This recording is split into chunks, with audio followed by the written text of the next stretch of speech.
माननीय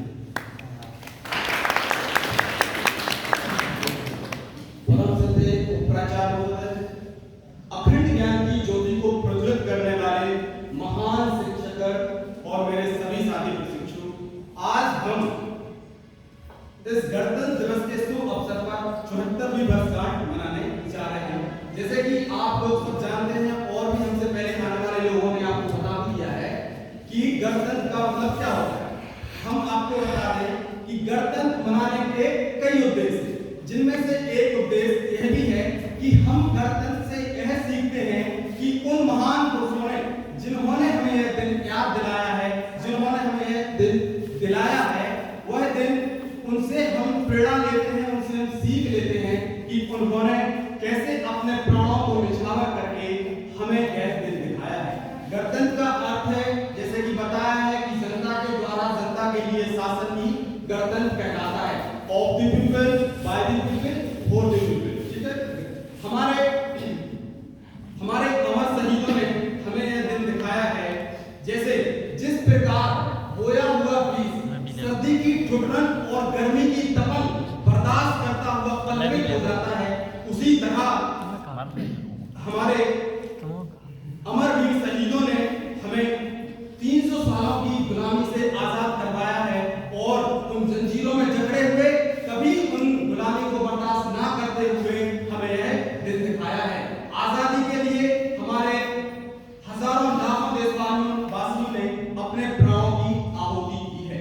देश को एकता और अखंडता के सूत्र में बांधने और एकजुट होकर आजादी की लड़ाई के जो सपने हमने हमारे नेताओं ने देखे थे, उन सपनों को साकार और हजारों देशवासियों की प्राणों की आहुति ही आज हम इस जगह पे खड़े हैं। चाहे वह जनसभा हो या आंदोलन हो, रॉलेट एक्ट हो या असहयोग आंदोलन हो, जलियांवाला बाग हत्याकांड हो या किसी भी प्रकार का कोई भी मूवमेंट रहा हो, हर एक मूवमेंट की वजह से और आंदोलन की वजह से ही आज हम गणतंत्र दिवस और स्वतंत्रता दिवस जैसे पर्वों को मना पा रहे हैं।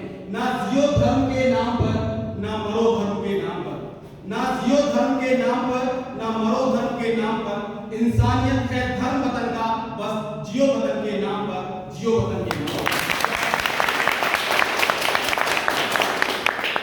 आज हम, आप और हमारा पूरा समाज यह बात जानता है कि हमने आजादी क्यों प्राप्त की थी।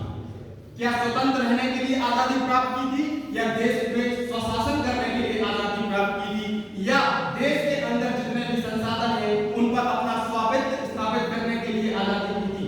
हाँ, हमें आजादी की जरूरत थी और इन सभी चीजों की जरूरत थी, लेकिन उनमें सबसे अगर किसी सबसे जरूरत चीज आवश्यकता थी किसी चीज की, तो वो थी आत्मसम्मान से जीने की, सुसंस्कृत होने की, अपने देश पर शासन करने की, समाज को एकता और अखंडता के सूत्र में बांधने की। लेकिन आज हम अपने ही स्वरूप, स्वभाव और स्वधर्म से इतने अपरिचित हो गए हैं कि ऐसा लगता है कि यह दिवस, स्वतंत्रता दिवस, गणतंत्र दिवस और सिर्फ सीमित समय तक ही रह गए। फिर भी हम हर वर्ष इस पर्व का रोना रोते हैं कि आज भी हमारा देश पूर्ण रूप से स्वतंत्र नहीं हुआ।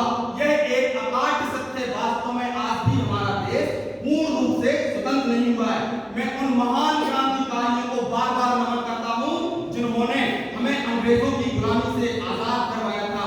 भगत सिंह ने लिखा था, कहते हैं अलविदा अब हम इस जहां को, कहते हैं अलविदा अब हम इस जहां से अब खुदा के घर से अब वापस न आया जाएगा। हमने लगाई है जो इंकलाब की आग, अब इस आग को किसी से नहीं बुझाया जाएगा।